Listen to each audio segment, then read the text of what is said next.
أعوذ بالله من الشيطان الرجيم بسم الله الرحمن الرحيم الحمد لله الذي جعل الحمد مفتاحا لذكره وسببا للمزيد من فضله ودليلا على آلائه وعظمته ثم الصلاة والسلام والتحية والإكرام على خير خلقه وأفضل بريته حافظ سره ومبلغ رسالاته الذي سمي في السماء بأحمد وفي الأرض بأبي القاسم محمد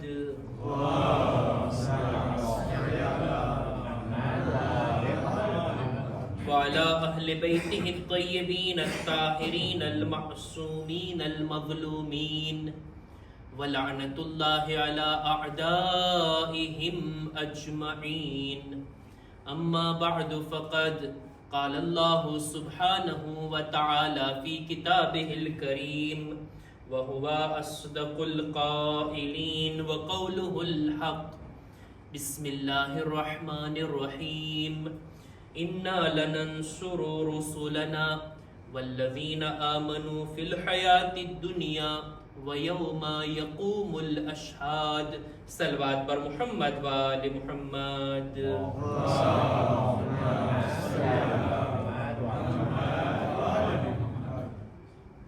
માહે Muharrem આ વર્ષનો પૂરો થાય છે અને હવે માહે સફરની શરૂઆત. આ 2 મહિના અહેલે બેત અલૈહિસ્સલામ માટે ખૂબ જ ગમગીન, ખૂબ જ સોગવારીના મહિના છે. એમના શરીકે ગમ બનીને આપણે બધા આ 2 મહિનાઓની અંદર અઝાદારી કરીએ છીએ, માતમદારી કરીએ છીએ અને આપણા શિયા હોવાનો, આપણા અહેલે બેતના ચાહવા વાળા હોવાનો એક સબૂત પણ છે કે એમની ખુશીમાં ખુશ અને એમના ગમમાં આપણે ગમ મનાવીએ. પહેલી સફરની તારીખ આવી રહી છે અને જ્યારે પણ ઇસ્લામી મહિનાની પહેલી તારીખની પહેલા કોઈ તકરીર કરવાનો, મજલિસ પડવાનો મોકો મળે ત્યારે આ વાતને બયાન કરવાનો આગ્રહ રાખું છું કે ઇસ્લામી મહિનાની દર પહેલી તારીખના 2 રકાત નમાઝ માસૂમીને તાલીમ ફરમાવી. જે કોઈ પણ આ 2 રકાત નમાઝ પડે, હદીસમાં મળે છે કે આખા મહિનાની સલામતીને પોતે મેળવી લે છે. અમારા ઉસ્તાદ જ્યારથી આ નમાઝને અમને તાલીમ આપ્યા, કોશિશ કરીએ છીએ કે દર પહેલી તારીખના આ નમાઝને પઢીએ. એમની ભલામણ હોતી અને આ એમનો અસર છે કે હું પણ મજલિસોમાં ભલામણ કરું છું. આ 2 રકાત નમાઝનો તરીકો આ રીતના નમાઝ પઢું છું. 2 રકાત પહેલી તારીખની સુન્નત કુરબતન ઇલલ્લાહ, પહેલી રકાતમાં અલહમ્દુ બાદ 30 વખત કુલ હુવલ્લાહ અને બીજી રકાતમાં અલહમ્દુ બાદ 30 વખત ઇન્ના અંઝલના. આ 2 રકાત નમાઝ બાદ સદકો આપવામાં આવે રાહે ખુદામાં. અમુક કુરાનની આયતો છે જે મફાતીમાં આપણને મળી જાય કે જેનાથી ઇન્શાઅલ્લાહ આપણે 1 મહિનાની સલામતી મેળવી શકીએ. સાથોસાથ મુહર્રમ મહિનો પૂરો થાય છે જે ઇમામની શહાદતનો મહિનો છે. કરબલાની મુસીબતોને, કરબલાના બનાવને જો આપણે 2 ચેપ્ટરમાં રજૂ કરીએ તો કરબલાની કિતાબનું પહેલું ચેપ્ટર અસરે આશુરના પૂરું થાય ઇમામની શહાદત બાદ, અને કરબલાની કિતાબનું બીજું ચેપ્ટર શરૂ થાય છે અહેલે બેતની અસીરીથી. અહેલે બેતને અસીર કરીને જે કરબલાથી કૂફા અને કૂફાથી શામ લઈ જવામાં આવ્યા. અને આ બધા બનાવો કે આ દિવસો, ખાસ કરીને પહેલી સફર, આ અહેલે બેતની અસીરીની યાદ આપણને અપાવે છે. મારી વાતની શરૂઆત હું અહીંયાથી જ કરું કે કરબલાનો બનાવ, કરબલાનો કયામ, ઇમામથી બૈઅત માંગવામાં આવી, ઇમામ ઇનકાર કર્યા, ઇમામ યઝીદી હુકુમતને કબૂલ નથી કરતા, યઝીદનો વિરોધ કરતા ઇમામ આગળ વધે છે, મદીનાથી મક્કા અને મક્કાથી કૂફાના રસ્તાને ઇખ્તિયાર કર્યા. હુર આવીને રસ્તો રોકે છે. ઇમામ આગળ વધવાનું શરૂ રાખ્યા અને કરબલા સુધી ઇમામની સવારી આવી પહોંચી. કરબલાનો બનાવ બની ગયો. કરબલાની જંગ ખત્મ થઈ ગઈ. આશુરનો દિવસ પૂરો થયા બાદ 11મી મુહર્રમના જો આ સવાલ કાયમ કરવામાં આવે કે આ જંગનો નતીજો શું થયો, જીત કોની થઈ? દેખીતી વાત છે, જ્યારે આજના જમાનામાં આપણે આ સવાલને ઊભો કરીએ તો એનો જવાબ માલુમ છે કે યઝીદ હારી ગયો, ખત્મ થઈ ગયો, નિસ્તો નાબૂદ, અને ઇમામે હુસૈનની યાદ હજી દુનિયામાં કાયમ છે. આ જવાબને આ જમાનામાં આપવું આસાન, પણ ઈ જમાનામાં હિજરી સન 61 ના 11મી મુહર્રમના જો કોઈ પણ અહેલે બેતનો ચાહવા વાળો, કોઈ પણ શિયા આ બાબતને ખાલી વિચાર પણ કરે કે કરબલામાં ઇમામ શહીદ થઈ ગયા, એમના સગા વાલાઓ શહીદ થઈ ગયા, એમના અસ્હાબે બાવફા શહાદત પામી ચૂક્યા, એમના અહેલે બેતને અસીર કરી લેવામાં આવ્યા, ઇમામના સરને પણ બદનથી જુદા કરી અને નોકે નેઝા પર બુલંદ કરીને એક શહેરથી બીજા શહેર લઈ જવામાં આવ્યા. આ મંઝર, આ દુઃખદ બનાવ નજરોની સામે, અને બીજી બાજુ યઝીદ અને એના લશ્કરવાળા ઉમરે સાદ અને એના સિપાહીઓ આ બધા જશ્ન મનાવવામાં મશગુલ હતા. આ બધા લોકો ખુશી મનાવી રહ્યા હતા. જ્યારે તે આશુરામાં આપણે કહીએ છીએ ને, હાદા યૌમુન તબરકત બિહી બનુ ઉમૈયા. બની ઉમૈયા તો આશુરના દિવસને બાબરકત જાણતા હતા. એ દિવસે તો એ લોકો રોઝો રાખ્યા હતા, બાદમાં એ લોકો રોઝા રાખ્યા અને શુક્ર બજાવી લેવા કે અમારી જીત થઈ ગઈ, અમે કામયાબ થઈ ગયા. આ બધી વાતોને જ્યારે ધ્યાનમાં રાખીએ ત્યારે સવાલ તો પેદા થાય ને કે કરબલાના જંગનો નતીજો શું થયો, કોણ કામયાબ થયું? આ એક વાત, આ પહેલી વાત, આનો જવાબ હમણાં આપણે રજૂ કરીએ છીએ. બીજી વાત જેને સામે રાખવા માંગુ છું તે આ કે કામયાબી અને કામયાબ ન થવું, સફળ થવું અને અસફળ થવું, સુક્સેસ અને રેયુસીત અને એના મુકાબલામાં નાકામ થવું, આ બાબતને બે નજરથી જોઈ શકાય. ઘણા લોકોની નજરમાં ટાર્ગેટ હોય, એક મકસદ હોય કે આ મકસદ સુધી મારે પહોંચવું છે. જો એ મકસદ સુધી હું પહોંચી જાઉં તો કામયાબ, મકસદ સુધી ના પહોંચ્યો તો હું નાકામ. લોકોના આ રીતના રેવ હોય, આ રીતના સપના હોય ને, એક મકસદ હોય ને, કોશિશ કરીએ, સ્ટ્રગલ કરીએ કે આ મકસદ સુધી મારે પહોંચવું. પહોંચી ગયા તો પોતાને કામયાબ સમજે, ના પહોંચ્યા તો પોતાને નાકામ અને અસફળ જાણે. જ્યારે અમુક લોકો એવા હોય, અમુક લોકોનો નજરિયો એ હોય કે આપણી સામે ટાર્ગેટ તો હોય, નતીજો તો હોય, આપણે નતીજા સામે નથી જોવાનું, આ સમયમાં મારી જવાબદારી શું છે હું એના ઉપર અમલ કરું, મારી રિસ્પોન્સિબિલિટી શું છે હું એને અંજામ આપું, નતીજો જે આવવો હોય એ ખુદાના હાથે. આ એક નજરિયો છે. કામયાબી, સફળતા આ લોકો એમાં જાણે છે કે હું યોગ્ય સમયે મુનાસિબ ટાઈમમાં મારી જવાબદારીને નિભાવી લઉં. ઈ સમયમાં ઇમામના અહેલે બેત, આપણા ચોથા ઇમામ, ઇમામે ઝૈનુલ આબિદીન અલૈહિસ્સલામ,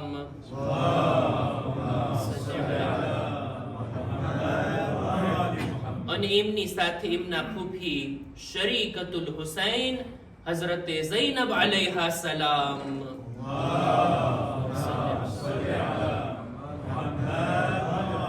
આ લોકો અસરે આશુર થી પોતાની જવાબદારીને નિભાવવામાં મશગુલ થઈ ગયા. જે સખ્ત અને સંગીન રિસ્પોન્સિબિલિટી ઇમામની શહાદત બાદ એમના શિરે આવી, આ લોકો એને અંજામ આપવામાં મશગુલ થઈ ગયા. નતીજો જે આવવો હોય તે આવે, પણ આપણે આપણી જવાબદારી શું છે એને અંજામ આપીએ. સખ્ત જવાબદારીને ઉઠાવ્યા છે આપણા ચોથાઈમાં. હું અત્યારે મસાઈફની મંઝિલમાં તો નથી, પણ આપણે બધા જાણીએ છીએ ને ચોથા ઇમામની ઇમામત ક્યારે શરૂ થઈ, કઈ હાલતમાં શરૂ થઈ, અને સૌથી પહેલો સવાલ એમનાથી શું પૂછવામાં આવ્યો. પણ ઇમામની જવાબદારી તમે જુઓ. જનાબે ઝૈનબ કે જ્યારે શબે આશુરના ઇમામ પોતાની તલવારને ટેકો આપી અને બેઠા હતા, એક શેર પડ્યા ઇમામ, અને એ શેરના ભાવાર્થથી આ વાતને સમજમાં આવી શકે કે હવે આ આખરી રાત છે અને હવે આવતીકાલે ઇમામની શહાદત બાકી છે. આ શહાદતનો તસવ્વુર જ્યારે જનાબે ઝૈનબ કર્યા ને, એટલું ગિરિયા કર્યા કે બેહોશ થઈ ગયા હતા. આટલી મોહબ્બત હતી ને ભાઈ બહેનની. ઇમામની જુદાઈ કેટલી સખ્ત હતી. પણ જનાબે ઝૈનબને જ્યારે ઇમામ વસિયત કરી રહ્યા હતા ને, જનાબે ઝૈનબને જ્યારે જવાબદારી સોંપી રહ્યા હતા ને, સબ્રની ભલામણ કરી અને ઇમામે પોતાની ઇમામતના એજાઝથી એમના દિલ પર એવો ઇશારો કર્યા કે એ ઝૈનબ, તારા દિલને તું સંભાળ છે. અને ઈ અસર હતો. ઈ ઝૈનબ કે જે શબે આશુરના ભાઈની શહાદતના વિચારથી રડીને બેહોશ થઈ ગયા, એવી સબ્ર અને દિલ પર કાબુ રાખ્યા છે જનાબે ઝૈનબ કે દિલ્લે ઝૈનબિયાથી ભાઈની શહાદતને નજરે જોઈ શક્યા.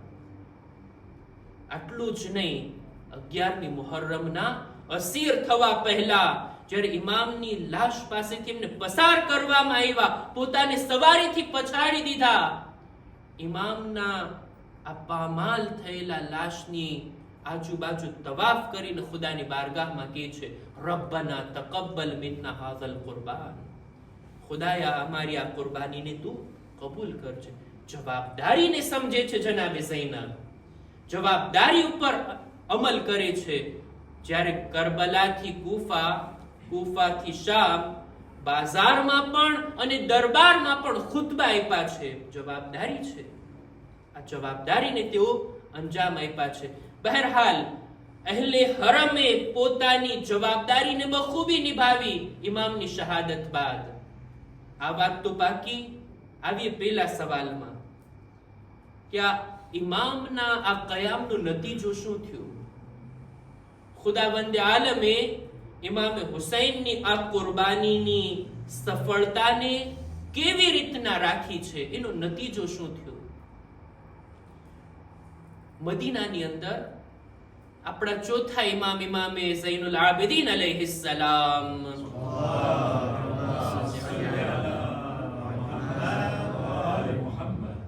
એમની ખિદમતમાં એક માણસ આવે છે. આવીને એવી રીતના સવાલ પૂછે છે, એવી રીતના પ્રશ્ન પૂછે છે.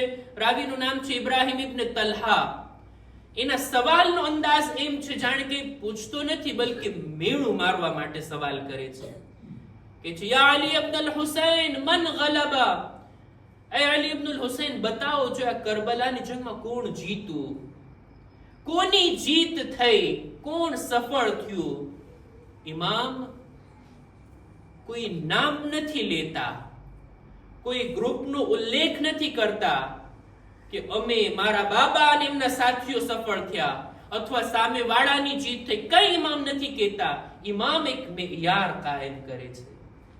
ઇમામ એક એવો જવાબ આપે છે કે જેને દરેક જમાનામાં સાંભળવા વાળો સાંભળીને જવાબને મેળવી શકશે, વાતને સમજી શકશે. ઇમામ ફરમાવે છે, તારે જાણવું હોય કોની જીત થઈ તો જ્યારે નમાઝનો સમય થાય, અઝાન થતી હોય, એકામત થતી હોય અને નમાઝ પડાતી હોય ને, તો સમજી લેજે મારા બાબા હુસૈન ઇબ્ન અલીની જીત થઈ છે. મારા બાબા એ હતા કે જે દીનને બચાવવાને ખાતર અમલ કર્યા, દીનને બચાવવાને ખાતર આટલી કુરબાની આપ્યા. એમનો કયામ આ મકસદને ખાતર હતો. ઈ મકસદ જો પૂરો થયો, જાહેરમાં ભલે એમની શહાદત અને એમના અહેલે બાઈતની અસીરી દેખાય, પણ મકસદ પૂરો થયો એટલે જીત મારા બાબાની છે. એટલે જ રસૂલની આ મશહૂર હદીસને ત્યારે સમજી શકાય જ્યારે કરબલા બાદ હજી દીન બાકી છે. મતલબ એ કે રસૂલની આ હદીસ એટલી સાચી અને પાકી હતી કે હુસૈન મિન્ની વ અના મિનલ હુસૈન, હુસૈન મારાથી છે અને હું હુસૈન થકી છું. ઇસ્લામની અમુક ઉલમાએ વ્યાખ્યા કરીને તો આ જુમલો કીધા કે છે અલ ઇસ્લામુ મુહમ્મદીયુલ હુદૂસ વ હુસૈનીયુલ બકા. ઇસ્લામને સમજવો હોય તો ઇસ્લામ આ છે, રસૂલ ઇસ્લામને લાવનાર અને ઇસ્લામને બચાવનાર હસ્તીનું નામ છે હુસૈન ઇબ્ન અલી અલૈહિસ્સલામ. એક સલવાત પર મુહમ્મદ વાલે મુહમ્મદ.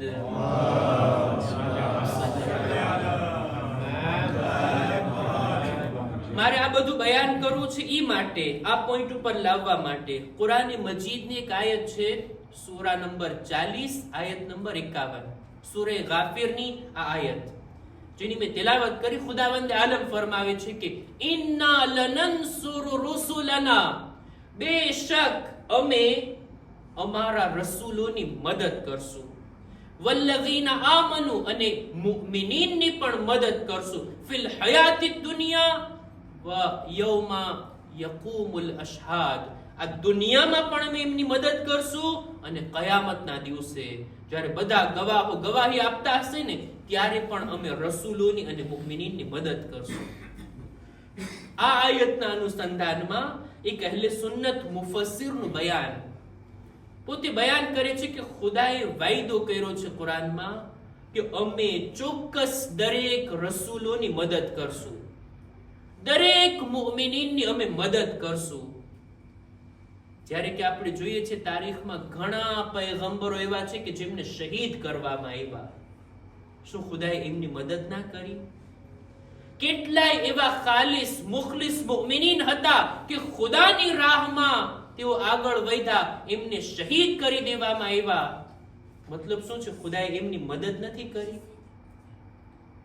આ સવાલના જવાબમાં આલિમે દીન લખે છે, સૈયદ કુત્બ પોતાની તફસીરમાં ફી ઝિલાલની અંદર લખે છે, ઇજિપ્તના અહેલે સુન્નતના આલિમે દીન પોતે લખે છે કે કોઈ પણ નબીને ક્યારે હાર નસીબ નથી થતી, એમનું મિશન હંમેશા કામયાબ જ હોય. અલ્લાહની રાહમાં કોઈ પણ મુમિન કદમ આગળ ઉઠાવે ને ક્યારે ઈ હારતો નથી, હંમેશા એની જીત થાય છે. પણ હાર અને જીતને સમજવાના મેયાર અલગ અલગ હોય. કોઈ પણ હારને, કોઈ પણ જીતને, કોઈ પણ કામયાબી કે નાકામીને એક જગ્યામાં કે એક સમયગાળામાં ન જોવામાં આવે. નહીતર કરબલાને જો એક જગ્યામાં જોશું તો ઈરાકની એક નાની એવી સરજમીન કરબલા, એના અંદર આ વાક્યો બન્યો છે. એટલી મોટી સરજમીન તો નથી ને, નાની એવી સરજમીન. ત્યારનો કરબલા કેવડો હશે? કયા સમયમાં? મુખ્તસર સમયમાં વાકએ કરબલા અંજામ થયો છે. હિજરી સન 61 ના આશુરાના દિવસે સુબહની અઝાનથી લઈ અને અસરે આશુર સુધી અડધા દિવસનો આ બનાવ. એનો સમય પણ ટૂંકો હતો, એની જગ્યા પણ નાની હતી. પણ એમ છતાંય આ આટલા સમયની અંદર આપણે ફેસલો નથી કરી શકતા કે કરબલામાં કોની જીત અને કોની હાર. કરબલા તો એવી જગ્યા છે ને, આ આલિમે દીન લખે છે, કરબલા તો એવી જગ્યા છે ને, ઇમામે હુસૈન એવી ઝાત છે ને કે કોઈ પણ શહીદ આ રીતના એના માટે લોકોના દિલોમાં લાગણીઓ નથી ઊભી થતી. આવી મોહબ્બત કોઈના દિલમાં કોઈ શહીદ પ્રત્યે જોવા નથી મળતી જેવી મોહબ્બત ઇમામે હુસૈન પ્રત્યે જોવા મળે છે. અને દર વર્ષે એમની યાદ તાજી અને તાજી થતી જાય છે. ઇમામ જે મકસદ માટે નીકળ્યા હતા, એ મકસદ જો દુનિયામાં પૂરો થયો, મતલબ કે ઇમામની કામયાબી. એ મકસદ કે જે દીનને બચાવવાનું હતો મકસદ, એ દીન જો અત્યારે બાકી છે તો ઇમામનો આ કયામ સફળ છે. ન ફકત આ દીન, ન ફકત રસૂલે ખુદાનું દીન, બધા નબીઓની મહેનતનું ફળ જેણે બચાવ્યું હોય ને એ હસ્તીનું નામ છે ઇમામે હુસૈન. એટલે જ ઝિયારતે વારિસામાં એક એક નબીના વારસદાર ગણીને આપણે ઇમામે હુસૈનને સલામ કહીએ છીએ. સલામ કહીએ છીએ. ઇમામે પોતાની આ કુરબાની થકી જે મકસદ મેળવવા નીકળ્યા હતા, અત્યારે વર્ષો બાદ એ મકસદ આપણને દેખાય છે. એ મકસદ પૂરો થયો છે. હવે કોઈ નથી કે જે ઇસ્લામને આ રીતના નાબૂદ કરવા માટે આગળ વધી શકે, જે રીતના યઝીદ નાબૂદ કરવા ચાહતો હતો. ઇમામે પોતાના ખૂન થકી દીનને એવી રીતના અસ્યુરે કરી લીધા, એવી રીતના બચાવી લીધા કે હવે કોઈ હુસૈન જેવો યઝીદ જેવાની બૈઅત નહીં કરે કે નહીં માંગવામાં આવે. ઇમામના અહેલે હરમે આ બાબતે ઇમામની કુરબાનીની વાત ફેલાવવામાં, ઇમામની કુરબાનીનો પ્રચાર કરવામાં પોતાની જવાબદારીને બખૂબી નિભાવ્યા છે, બખૂબી નિભાવ્યા છે. અત્યારે સમય નથી કે આ મૌઝુની અંદર હું દાખલ થાવ. મારે મસાઇબથી વાત જોડવા માટે કે અહેલે બેત પહેલી સફરના શામમાં દાખલ થયા અને પહેલી સફરથી એ લોકો શામની અંદર હતા. શામના બાજારમાં પણ તેઓને લઈ જવામાં આવ્યા અને શામના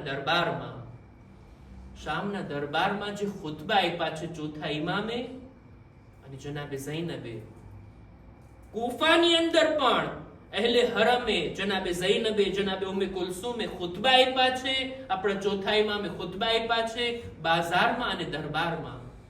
તમે જો અહેલે બેતે કેવી રીતના પોતાની જવાબદારીને નિભાવ્યા. આ બંને ખુતબાઓને જ્યારે ધ્યાનથી જોવામાં આવે ને તો એક બુનિયાદી ફરક દેખાય કે કૂફાના લોકો અહેલે હરમને, અહેલે બેતને ઓળખતા હતા, ત્યાં ફક્ત પોતાની મઝલૂમીને બયાન કર્યા છે કે તમે એક પત્ર લખીને બોલાવ્યા, તમે જ સાથ ના આપ્યા. એ લોકોની મઝમ્મત કર્યા છે. એ લોકો ઓળખતા હતા ઇમામ હુસૈન કોણ છે, જનાબે ઝૈનબ કોણ છે. મૌલા અલીની હુકુમત જોઈ છે કૂફા વાળા લોકોએ, પણ શામના લોકો આવા નહોતા. શામના લોકો અહેલે બેતને ઓળખતા જ નહોતા. એ લોકોને એટલા અંધારામાં રાખવામાં આવ્યા હતા કે એ લોકો એમ વિચારતા હતા કે રસૂલના કોઈ ખાનદાન વાળા હોય તો એ આ છે અબુ સુફિયાન, મુઆવિયા, યઝીદ, એ બધા ઈ છે એમના વારસદાર. બાકી અહેલે બેતના કોઈ ઔલાદ હોય, સગાવાલા હોય, રસૂલના કોઈ અહેલે બેત હોય, આ લોકો નહોતા ઓળખતા. એટલી હદ સુધી અજાણતા હતી, એટલી હદ સુધી લોકોને અંધારામાં રાખવામાં આવ્યા હતા કે આ શામની અંદર જ એક બૂઢો માણસ, કોઈ બાળક કે જવાન નહીં, બુઝુર્ગ માણસ ચોથા ઇમામની બાજુમાં આવી આ લૂંટાયેલા કાફલાની સામે જોઈ ખુદાનો શુક્ર કરે છે. ખુદાએ તારો શુક્ર તે અમારા અમીરને એટલે કે યઝીદને ફતેહ નસીબ કરી અને આ લોકોને કત્લ કર્યા અને અસીર કર્યા. ચોથા ઇમામ જ્યારે જોયા કે આ માણસ ગુમરાહ નથી બલકે ગાફિલ છે, અજાણ છે, જાહિલ છે, ઇમામ એને નસીહત કરે છે, એની સાથે વાત કરે છે, એને જાણકારી પૂરી પાડે છે કે તું ઓળખતો નથી બરાબર.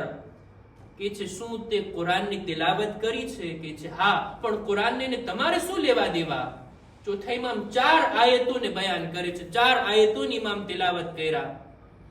ખુમ્સની આયત, આયતે તત્હીર, આયતે ઝવીલ કુરબા અને આયતે મવદ્દત, અને પછી કહે છે આમાં અહેલે બેતનું જે zikr છે એ બીજા કોઈ નહીં, અમે છીએ. પોતાની ઓળખાણ કરાવી. આ તો બાજારની વાત. દરબારમાં પણ કે જ્યાં જુદા જુદા દેશના સફીરો બેઠા હતા અને એમની દરમિયાન ચોથા ઇમામનો ખુતબો, પોતાની ઓળખાણ કરાવ્યા છે. બસ હું મારી વાતને પૂરી કરું. ઇમામ આ દિવસોની અંદર જ્યારે અસીર કરીને શામ લઈ જવામાં આવ્યા, પહેલી સફર અને લ્યો આ કાફિલો શામ સુધી પહોંચી ગયો. આપણે પહેલી મુહર્રમ થી અઝાદારી કરીએ છીએ ને, આવો ને આખરી મુહર્રમમાં પણ આંસુ વહાવીએ. અને પહેલી સફર આવવા વાળી છે. ચોથા ઇમામની આટલી મોટી મુસીબત કે ખુદ પોતે બયાન કર્યા હતા. જ્યારે પૂછવામાં આવ્યું હતું મૌલા સૌથી વધારે મુસીબત ક્યાં પડી? ચોથા ઇમામ 3 વખત કહેતા અશામ, અશામ, અશામ. હાય શામની મુસીબત. શામની મુસીબતને હું ક્યારેય ભૂલાવી નથી શકતો. એક સહાબી છે રસૂલે ખુદાનો સાહલે સાઈદી, પોતે બયાન કરે છે કે હું બૈતુલ મુકદ્દસની ઝિયારત અર્થે ગયો હતો. પહેલી સફરના હું શામમાં દાખલ થયો. મેં શું જોયું? બાજારોને સજાવવામાં આવી રહી છે, એક ઈદ જેવો માહોલ, લોકો જશ્ન અને ખુશી મનાવવામાં મશગુલ. મેં સવાલ કર્યો, શું શામના લોકો આ તારીખમાં કોઈ ખુશી મનાવે છે? મને જવાબ મળે છે કે શું તમે બહારના છો, તમે અજાણ છો, તમને ખબર નથી કે કઈ ખુશી મનાવવામાં અમે મશગુલ છીએ. ત્યારે આ બયાન કરે છે, નહીં, હું તો રસૂલનો સહાબી છું, મારું નામ સાહલે સાઈદી છે. ત્યારે અમુક લોકો એને જવાબમાં કહે છે, એ સાહલે સાઈદી, એ રસૂલના સહાબી, તારી જાણ ખાતર અમે તને બયાન કરીએ, જો આસમાનથી ખૂન વરસે કે જમીન ફાટીને પોતાની અંદર લોકોને સમાવી લે તો પણ આ મુસીબત એના કરતા વધારે સખ્ત છે. અને તે આ કે આજની તારીખમાં રસૂલના નવાસા હુસૈનનું સર શામમાં લાવવામાં આવી રહ્યું છે. કે છે કયા દરવાજેથી? હું એ દરવાજા પર ગયો, મેં જોયું કે એવા ચાંદ જેવા ચહેરા, એવી શક્લોને સુરતને નૌકે નેઝા પર બુલંદ કરીને લાવવામાં આવી રહી છે. પાછળ અમુક બીબીઓ છે જેમને ખાલી ઊંટની પુષ્ટ પર બાંધીને બેસાડવામાં આવ્યા છે. આ મંઝરને જોઈને એટલું મને દુઃખ થયું, પોતે રડવા લાગે છે. પણ શું કરે, મજબૂરી. આ બુઝુર્ગ સહાબી કઈ કરી નહોતું શકતો. અહેલે હરમના સવારીની બાજુમાં આવીને ઇમામના અહેલે હરમથી સવાલ કરે છે, એ બીબીઓ, હું રસૂલનો સહાબી છું, મેં તમારા નાના રસૂલે ખુદાને જોયા છે, હું મારાથી કઈ બની શકે એટલી મદદ કરવા માટે તૈયાર છું. આ મોકા ઉપર એક બીબી કહે છે, એ શખ્સ, એ બુઝુર્ગ, જો મારી મદદ કરવી હોય ને તો આટલું કરી દો. આ સર જેના હાથમાં છે એ સિપાહીને કહો આ માથાઓને આગળ લઈ જાય, તમાશો જોવા વાળા સરોને જુએ, અમારા તરફ લોકોની નજર ના ઉઠે. આ બુઝુર્ગ સહાબીએ પેલા સિપાહીને 400 દિરહમ દીધા અને માથાઓ આગળ લઈ જવાનું કીધું. આ સરને આગળ લઈ જવામાં આવ્યા અને લ્યો અઝીઝો, આ કાફલાને શામના દરબારમાં દાખલ કરવામાં આવ્યો. આ સહાબીનું બયાન છે. હું પણ પાછળ ગયો અને મેં પણ શામના દરબારના મંઝરને જોયો, કેવી રીતના યઝીદ તખ્ત પર બેઠો હતો અને ચોથા ઇમામને અસીર કરીને લાવવામાં આવ્યા. કેવી રીતના ઇમામના સરને દરબારમાં હાજર કરવામાં આવ્યું અને કેવી રીતના અહેલે હરમને રસનમાં બાંધી અને શામના દરબારમાં દાખલ કરવામાં આવ્યા. લ્યો અઝીઝો, આ ઈ મોકો હતો કે જ્યારે આકા હુસૈનનું સર પેલા શરાબી જાલિમના સામે રાખવામાં આવ્યું. સામે ચોથા ઇમામ ઉભા છે, એમની નજરોની સામે જનાબે ઝૈનબ જોઈ રહ્યા છે, એમની નજરોની સામે જાલિમના હાથમાં લાકડી હતી અને ચોથા ઇમામની નજરોની સામે આકા હુસૈનનું સર. લ્યો એવી બેહુરમતી થઈ જેને બયાન કરવું મુશ્કેલ છે. એક સહાબી ઉભો થઈને કહે છે, એ યઝીદ, તારા હાથને રોકી દે, મેં મારી નજરોથી જોયું છે રસૂલુલ્લાહ આ ચહેરાના બોસા લેતા, રસૂલુલ્લાહ આ જગ્યાને ચૂમતા જ્યાં રસૂલે બોસા લીધા હોય, ત્યાં લાકડી મારવાનું છોડી આપ. આ સહાબીથી બરદાશ્ત ના થયું. હું નથી જાણતો ચોથા ઇમામ કયા દિલથી આ મોકા ઉપર સબ્ર કર્યા. વાહ હુસૈના, વાહ મઝલુમા, વાહ ગરીબા, માતમે હુસૈન, યા હુસૈન.